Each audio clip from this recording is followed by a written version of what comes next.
কুল শব্দের বাংলা অর্থ করলে বলো বলো, আদেশ সূচক বাক্য, আমি এদিক দিয়ে দেব। যখন বলল কুল, তখন হাবিবে খোদা মোহাম্মদ রাসূল জবাব দিলেন, হু আল্লাহু আহাদ। জবাবটা কে দিলেন? মহানবী দিলেন। আবারও আল্লাহ বললেন কুল, মাওলা আলী জবাব দিলেন আল্লাহুস সামাদ। যেখানে সানি আল্লাহ, যেখানে আহাদ আল্লাহ, সামাদ আল্লাহ, যে জায়গার ভিতরে জবাব দিলেন মাওলা আলী। যখন রাসূল জবাব দিলেন, আল্লাহ পাক খুশি হইয়া সপ্ত আসমান সৃষ্টি করলেন। আসমানের মধ্যে যা কিছু আর সূর্য লৌহ গোলক সমস্ত সৃষ্টি করলেন। যখন আবার বললেন কুল, মাওলা আলী বলল আল্লাহুস সামাদ। খুশি আল্লাহ সপ্ত জমিন তার মধ্যে যা আছে সব সৃষ্টি করলেন। তারপরে আবারও বললেন কুল। এবার হযরতে ফাতেমা বললেন লাম ইয়ালিদ ওয়ালাম ইউলাদ। আল্লাহ খুশি হয়ে এক রহস্যময় পানি সৃষ্টি করলেন, পানি সৃষ্টি করলেন। তারপরে আবার বললেন কুল। এবার ইমাম হাসান বললেন ওয়ালাম ইয়াকুল্লাহু। আবার যখন বললেন কুল, হোসেন বলল কুফুয়ান আহাদ। ঠিক আছে, তাইলে সূরা ইখলাসটা কার জন্য? পাক পাঞ্জাতন, নাকি? তো এই পাক পাঞ্জাতনের দুইটা নূর, একটা হলো হাসান, একটা হলো হুসাইন। এই দুই নূরের মূলকে আলী এবং ফাতেমা, নাকি? আলী এবং ফাতেমা। তাহলে আমরা যদি হাসান হুসেনের মূল ধরি, তাহলে আমরা কয়জন পাই? মোহাম্মদ রাসূল, ফাতেমা, আলী, তিনজন পাই। এই তিনজনের খাতিরে এই সূরা ইখলাস তিনবার পড়লে তার কোরআন খতম হয়। বুঝে কি গেছি? মূলত আহলে বায়াত। এই জন্য দেখা যাইতেছে যে এই আল্লাহ, আল্লাহ, আলী, অলি কোরআন আছে একটা, এক জিনিস। কারণ এখানে বুঝার আছে নবুয়তে আলী, আসমানি আলী আর বেলায়েতে আলী। এই তিনটার বেদ না জানলে এই কথা বোঝা যাবে না। এটা কিন্তু সৌদি আরবের আলী না, ওটা সে পাক পাঞ্জাতের ফর্ম নিয়ে আসছেন। সে পাক পাঞ্জার নবুয়তি রূপ, বোঝা যায় না? আমি যেটা বলতেছি এটা আধ্যাত্মিক জগতের এক গুপ্ত বিষয়। কাজী যখন এই মাওলা আলী, তিনি সৃষ্টির আদিতেই সৃষ্টি। তাই যখন আল্লাহ পাক জিব্রাইলকে, মানে রাসূল পাক সাল্লাল্লাহু আলাইহি ওয়াসাল্লাম একদিন বসে রয়েছেন জিব্রাইলের সাথে, এমন সময় মাওলা আলী আসলেন। আসার পরে জিব্রাইল দাঁড়াই গেল। রাসূল বলে জিব্রাইল, তুমি তো আমার সামনে বসা, তুমি আলীকে দিয়ে দাঁড়াইছো কেন? কয় ইয়া রাসূলুল্লাহ, আলী আমার শিক্ষক। আলী তোমার শিক্ষক কিভাবে? কয় যেদিন আল্লাহ আমাকে সৃষ্টি করছে, আমাকে জিজ্ঞাসা করছিল তুমি, তোমার নাম কি আর আমি আমার নাম, আমি কে তুমি কে? আমি জবাব দিতে পারিনি।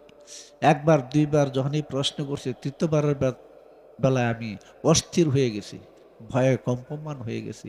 ওই মুহূর্তে মাওলা আলী আমার সামনে এসে বলছে, বলো আমার নাম জিব্রাইল, ইসমে জিব্রাইল বলো, আর আপনি আমার রব।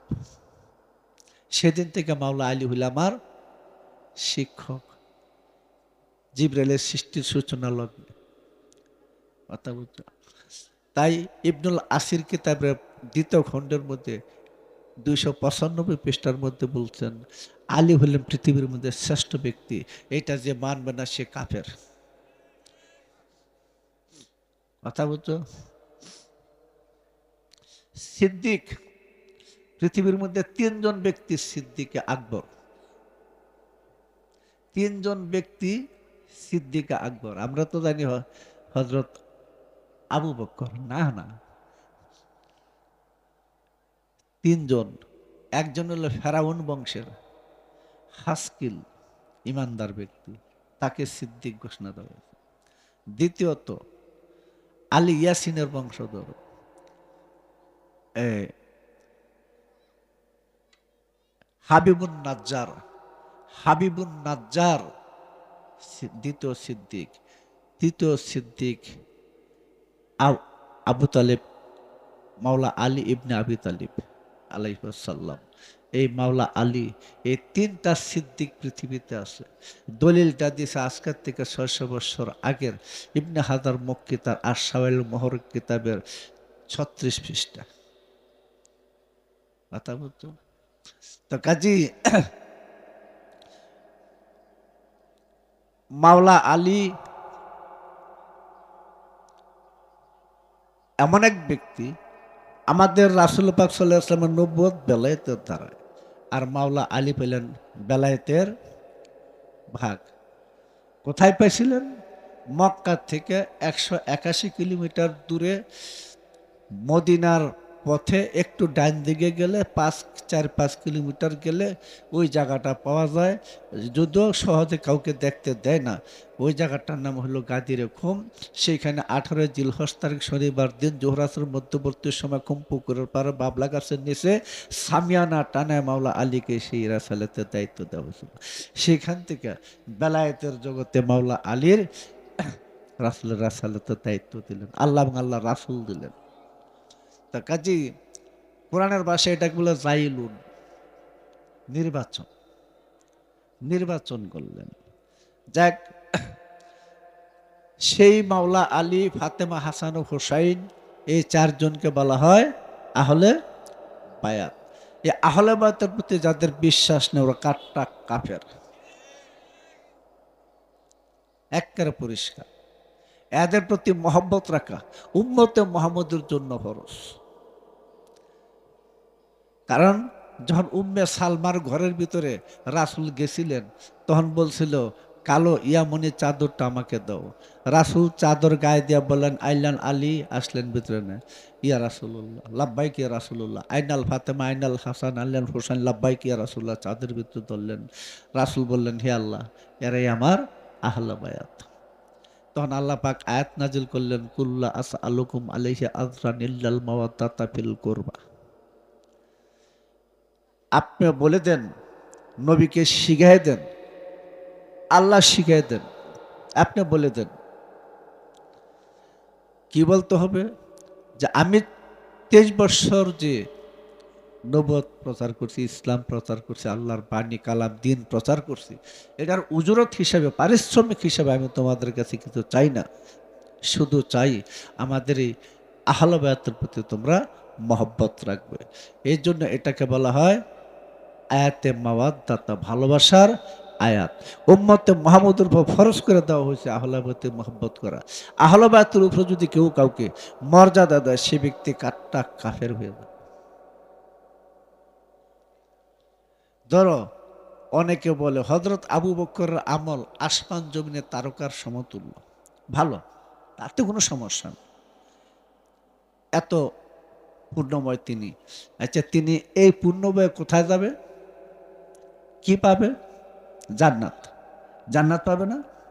হ্যাঁ, জান্নাতের বন্টনকারী কে? আলীর হুজ্জু হুজুন্নারে কাসিমুন্নারে ওয়ালা জান্নাত। আলীর মহব্বত ঢাল স্বরূপ কুফর এবং নেফাক হইতে রক্ষা করে, এবং আলী হইলেন জান্নাত জাহান্নামের বন্টনকারী। গ্রহিতা বড় না দাতা বড়? হ্যাঁ, দাতা। এটা ইমাম শাফি তার দেওয়ানে বলছেন, বুখারীর হাদিস। হাসান ও হোসেন সাইয়েদ সাবাব আহলাল জান্নাত, জান্নাতের যুবকদের সর্দার কি হাসান হোসাইন। তাহলে জান্নাতে যদি হযরত আবু বকর ওমর যায়, তাদের সর্দারটা কি? হ্যাঁ, কথাটা বুঝছো? সাইয়াদাতুন নেসা, খাতুনে জান্নাত, জান্নাতের নারীদের প্রধান নাকি? তাহলে হযরত আবু বকর ওমর ওসমান, এদেরকে আমরা খাটো করি না, বড় সাহাবী ভালো আছো তা থাক, কিন্তু আহলে বায়াতের দয়া করুণা ছাড়া জান্নাত কপালে জুটবে না। শুধু তাই না, সূরা সাফাত 24 নম্বর আয়াত, 27 নম্বর আয়াত, ওই 24 নম্বর আয়াতে বলতেছে ওদেরকে থামান, জিজ্ঞাসা করা হবে, ওদেরকে থামাও, জিজ্ঞাসা করা হবে। 26-এ বলছে, ওদের 27-এ বলছে ওদেরকে সামনাসামনি জিজ্ঞাসা করা হবে। সাহাবের বলল, হুজুর কাদেরকে জিজ্ঞাসা করবে, কি জিজ্ঞাসা করা হবে? সূরা সাফাত মনে থাকবো। রাসূল বলেন জান্নাতীদের নির্ধারণ, জাহান্নামীদের নির্ধারণ হয়ে যাবে, যে যার পথে রওনা দিবে। সেটা জিজ্ঞাসা করা হবে, তোমাদের অন্তরে কি মাওলা আলীর মহব্বত আছে কিনা? যদি মহব্বত না থাকে তাহলে তুমি জান্নাতে হলেও জাহান্নামে যাবে। আর জাহান্নামীদের জিজ্ঞাসা তাদের অন্তরে মাওলা আলীর মহব্বত আছে কিনা, তার বেলায়েতের মহব্বত আছে কিনা। যদি থাকে তাহলে জাহান্নামী হলেও তাকে জান্নাতে ঢুকিয়ে দেওয়া হবে। 300-এর উপরে আয়াত নাজিল হয়েছে মাওলা আলীর শানে। জাল হাক ও জাহাকুল বাতুল একটা আয়াত আছে, এটা মাওলা আলীর শানে। সূরা ফাতিহা মাওলা আলীর শানে। 300-র উপর আয়াত মাওলা আলীর শানে নাজিল হয়েছে। কথা বুঝছো? কাজে এখানে একটা বিষয় বলতে হয় যে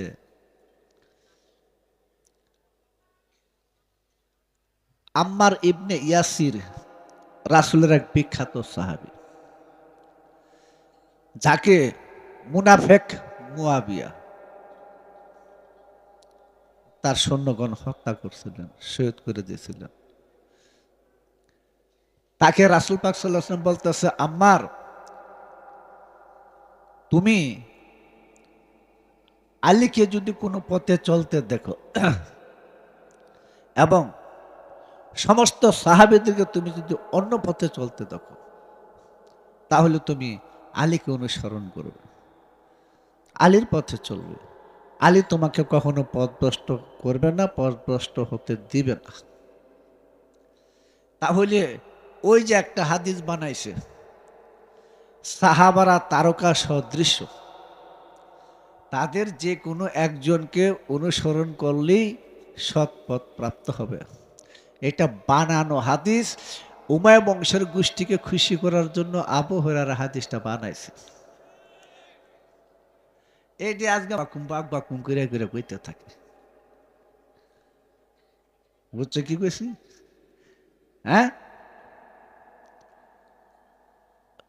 আর একটা বিষয় হলো, জান্নাতীত যুবকদের সর্দার হাসান হোসেন,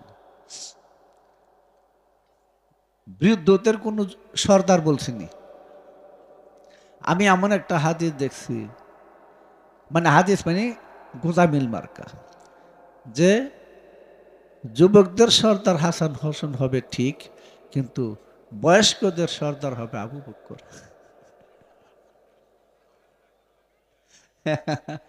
চিন্তা করো, মানে ওই যে উমাইয়া গোষ্ঠী আহলে বায়াতের বিরুদ্ধে শত্রুতার কারণে 2.25 লক্ষ মিথ্যা হাদিস বানাইছে। হ্যাঁ, ওই নার্সারির মধ্যে এগুলো তৈরি হয়েছে এই হাদিসগুলা। কথা বুঝছো? আর নবীকে খাটো করার জন্য হাদিস বানাইছে আব্বাসিয়া বংশ। নবী বংশকে অবলম্বন করে, ভিত্তি করে, রাজ্য দখল করে শেষে নবীর কি সুন্দর হাদিসটা, সাহাবীরা তারকা সদৃশ্য, তাদের যে কোনো একজনকে অনুসরণ করলেই চলবে। উমাইয়াদের খুশি করার জন্য আবু হুরায়রা বানাইছে। যে ব্যক্তি রাসূল ইন্তেকালের 3 বছর আগে ইসলাম গ্রহণ করছে, লেখাপড়া তো জানতই না, এত দারিদ্রতার সীমার নিচে ছিল যে রাস্তার মধ্যে অনেক সব করে থাকতেন, অনেকে আসা যাওয়ার পথে পায়ের মধ্যে পাও লাগতো, নিয়ে সাহাবীরা তাকে একটু উঠাই নিয়ে খাওয়াই ডের করা। সেই ব্যক্তিকে হযরত ওমর ভিড়াইতে ভিড়াইতে মাটি ফেলা দিয়েছিলেন। 10,000 দিনার চুরি করছিল, ওট কিনছিল, তারে গভর্নর করছিল ওই সময়। সেই ব্যক্তির বানানো হাদিস এগুলি। কথা বলছো? একটা সব হাদিস কিন্তু আমি বলি না মিথ্যা, অনেক হাদিস উমাইয়া বংশকে খুশি করার জন্য আবার আছে, তার মধ্যে এগুলি একটা।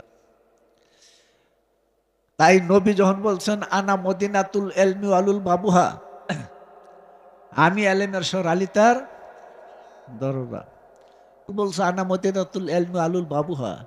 আরো আরো হাদিস কথা আছে, বলছে আমি আলেমের শহর আলী তার দরজা। আরো বলছেন আনা মদিনাতুল হেকমি আলুল বাবুহা, আমি হেকমতুন নগর আলী তার দরজা। আরো বলছেন হাদিসটার মধ্যে, ইমাম তাবরানী তার মুজাম্মিল কবিরের মধ্যে হাদিসটা তুলে ধরে, সেটা হলো আমি এলেমের শহর আলী তার দরজা, যে আমার এলেম লাভ করতেছে সে যেন আলীর মাধ্যমে আসে। বুঝছো? তো একটা ঘটনা জানেন, উজবিন উনুক একজন লোক ছিল, হযরত আদমের মেয়ের ঘরের নাতি, তার নাম ছিল উনুক, তার ছেলের নাম ছিল উস, মানে একজন বড় পালোয়ান। কিতাবে লেখছে লোকটা লম্বা বেশি ছিল না, 11 মাইল লম্বা ছিল। বুঝছো না? আমরা ওই অনেক সময় বাবা আরো অনেকে পুঁথি পড়তো, আমরা মন দিয়ে পুঁথি শুনতাম, পয়ার ছন্দ ধ্রুপদী ছন্দ আছে না? হ্যাঁ, আয় আয় আয় আয় লাখে লাখে মরে শূন্য কাতার রে কাতার, সুমারো করিয়া দেখি 30,000 মরছে কতটি, গনায় কয়টা? ব্যাপারটা কি পাখিটি গেল কই? কইতাছি কি, গোড়াই সরিয়া মর্দ হাটিয়া চলিল, গোড়াই সরি আইটা যায় নাকি? ওই যে মাথা লাড়তাছে, শুনতাছে মজা করে,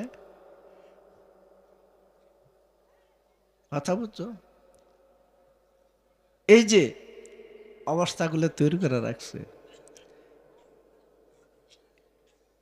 এই একটা একটা করে ঘর দরজা কত কিছু বানায়া সারলো। উস পালোয়ান, ওই যে আপনারা জানেন নূহ নবীর সময় তিনি কি করছে, আল্লাহ করছে নৌকা বানাইতে হবে, তাই জিবরাইল বেহেশত থেকে একটা ডাল আইনা নীল নদীর মাঝের গাইরা দিচ্ছেন।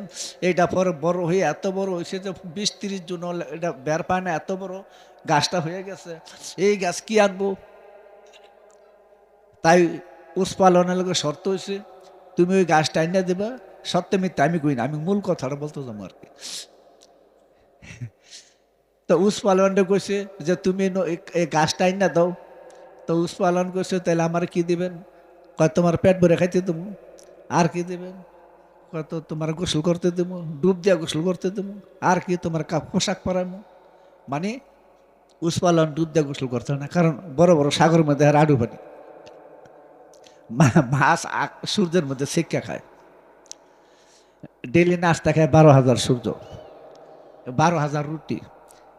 কে যে বানারে গম পাইলে কই আমিও জানি না। আচ্ছা যাক, এই উস পালোয়ান গিয়া করলো কি, আমরা মূলা উড়াই না,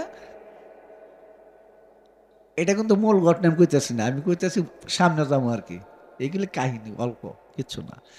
মূলার মতো এটা গাছটা টাই না উড়াই লেছে, উড়াইয়া বেরিয়ে ফিরে পানিতে হরিষা মিশে করে মরসায় মারসায় নিয়ে দিছে। দিছে নূহ নবী, তো ওনারে কইছে এখন ডুবদা গোসল করতে দিব। তো কুয়ার মধ্যে গেছে, কুয়ার মধ্যে আর কায়াঙ্গুলো যায় না। তো নূহ নবী কইতেছে বিসমিল্লাহ করে লাভ দাও, বিসমিল্লাহ করে লাভ দিয়ে চেকের সুবা খাইয়া উঠছে। কত এবার আমারে পোশাক দেন, তে 5 লম্বা একটা সালা দিছে। কয়টা তো আমার কায়াঙ্গুলের এক সাইড হইতো না, কয় বিসমিল্লাহ করে পড়ো। পড়ছে, 2.5 ফেস দিয়ে লাইছে, তবে শেষ হয় না। আচ্ছা যাক, এটা গেল। কত খাইতে দেন, 3 রুটি দিছে। কয় আমি নাস্তা খাই 12,000 রুটি, 3টা তো আমি কি করবো? কয় বিসমিল্লাহ ওইলা খাও। যখন বিসমিল্লাহ খাওয়া ধরছে, 1.5 রুটি খাইতে পারছে, আর খাইতে পারে নাই। যাক, একটা কিসা বললাম, এটি আছে ওই শাস ইয়ার মধ্যে, কাঁচা চুলামের মধ্যে। যাক, ওইটা আমার বিষয় না। আর 11.5 লম্বা মানুষ পৃথিবীতে ছিল কিনা এটা বর্তমান ইতিহাস জানে। এখন সেইখানে নূহ নবীর নৌকা বানাইব, কাঠ কতটি লাগবে? 1,24,000 কাঠ লাগবে। কেন? প্রত্যেকটা নবীর নাম এক একটা কার্ডে লিখতে হবে। আচ্ছা ঠিক আছে, 1,24,000 নৌকা কার্ড বানাইলো। কার্ডটা কে বানাইছে? সমিল ভাইছে কই? এত বড় গাছটা কাটছে কেডায়? ওষা তুড়াইছে কেডায়? হ্যাঁ? আচ্ছা, এরপরে নৌকা বানাইবো। নৌকা বানাইতে গেল, 1,24,000 নবীর নাম লেখলো। লেখার পরে কাঠ জোড়া দিতে দিতে দিতে দিতে গিয়ে শেষে আরো 4টা কাঠ শর্ট পড়ে গেল। হ্যাঁ, এই 4টা কাঠ যখন শর্ট পড়লো, আল্লাহ বললো এখানে যদি তুমি 4 জনের নাম না রাখো, আবু বকর ওসমান আলীর নাম না লেখো, তাহলে তোমার নৌকা ভাসবে না। যাক, কি করবো, আবার জোগাড় টোগাড় 4টা কাঠ লইলো। লইয়া এটার মধ্যে আবু বকর ওসমানের নাম লেখলো, আলীর নাম লেখলো। লেখা যখন জোড়া দিয়েছে, নৌকা তো পানিতে ভাসে নাকি? এটা আস্তে একটা গোঁজামিল, সাফাবাজি, ধোকাবাজি। এটা আমরা মুসলমানরা ভালো না, অন্য অন্য জাতি প্রমাণ করছে। অন্য অন্য জাতি গবেষণা করে 3 বছর গবেষণা করে এটা প্রমাণ করছে। আমি সংক্ষিপ্ত বলি, তৃতীয় বিশ্বযুদ্ধের সময় একদল জার্মান সৈন্য দেখতে পেল দূরে একটা গ্রামের ভিতরে এই ধরনের 5টা আলো আকাশের দিকে উঠতেছে। এরা মনে করলো এখানে শত্রু সৈন্য আছে। খুব সাবধানের সাথে সেই জায়গার মধ্যে গেল। যখন খুব সাবধানের সাথে গেল, দেখলো আলোটা মাটির নিচের থেকে আসতেছে। এরা কি করলো, আস্তে আস্তে ওই জায়গাটা মাটির সরাইতে শুরু করলো। পাথর টাথর আছে, কেউ ফাঁকেতে আসতেছে। সরাইয়ের যখন 3-4 নিচে গেছে, গিয়া দেখে এত বড় একটা প্লেট, নেম প্লেটের মতো এরকম। হ্যাঁ, এটার মধ্যে 5টা নাম দেখা যায়, দুর্বুদ্ধ ভাষা, বোঝা যায় না। ওই 5টা নামের থেকে 5টা আলো প্রকাশ পেতেছে। কথা বুঝছো? এই ফলকটা নিয়ে তখন এই এদের যে প্রত্নতত্ত্ববিদ গবেষক যারা আছে তাদের কাছে দিল। 4টা রাষ্ট্রের গবেষকরা এটা গবেষণা করে শেষে বার করলো। সেটা ছিল মোহাম্মদ, তার নাম ছিল আহম্মদ, আলী, ফাতেমা, হাসান, হোসাইন। মুসলমানরা আরবি উপন্যাসের কিসা এই ঠাকুরমার ঝুলি গাইল, আর অন্য ধর্মের লোকেরা প্রমাণ করে দিল যে এই 5 জনের নাম আছে। এটা আপনি দেখতে হবেন, এলিয়া কিতাবের ভিতরে আছে। আমি বেহুশের চৈতন্য দানের ভিতরে তার সেই নামগুলো দিয়ে রাখছি। দেখুন তো, এইখানেও গোজামিল। হ্যাঁ, অন্য জাতিরা প্রমাণ করলো এটাই পাক পাঞ্জাতনের নাম ছিল। পাক পাঞ্জাতনের নাম দেখো, এই যে কিস্সাটা বললাম না, এই কিস্সা যদি একটা মানুষের হাকিকতের সাথে না মিশে, ওই কিস্সা বাতিল। কিস্সা লিখতে হবে আমাকে নিয়ে, আমার মধ্যে দেখতে হবে সেটা আছে কিনা। যখন দেখছি আমার মধ্যে আছে, কি হাল আছে, কি রূপে আছে, কি ঘটনা আছে, ওইটা ইতিহাস। কারণ কোরআনের আগমন মানুষটাকে চিনানোর জন্য, বুঝা নাই? মানুষটাকে চিনানোর জন্য কোরআনের আগমন। এই ধরনের কত গোজামিল যে তৈরি করে রাখছে হারা, কত হাদের যে এই মুয়াবিয়া, উমাইয়া গোষ্ঠী, আব্বাসিয়া গোষ্ঠীরা তৈরি করছে এই নবীর বংশ আহলে বায়াতকে অপদস্থ, অপমান করে খাটো করার জন্য তৈরি করে রেখে দিয়েছে। অথচ খেয়াল করে দেখেন, একদিন রাসূল পাক সাল্লাল্লাহু আলাইহি ওয়াসাল্লাম জিজ্ঞাসা করতেছে, হুসাইন তুমি বলো তো, তুমি বড় না আমি বড়? বুঝো নাই? নানা নাতির গল্প। তুমি বড় না আমি বড়? হুসাইন বলে আমি বড়। কেমনে? আমার নানা নবী, আপনার নানা কি নবী? আমার মা নবীর মেয়ে, আপনার মার কি নবীর মেয়ে? আমার বাবা নবীর মেয়ের জামাই, আপনার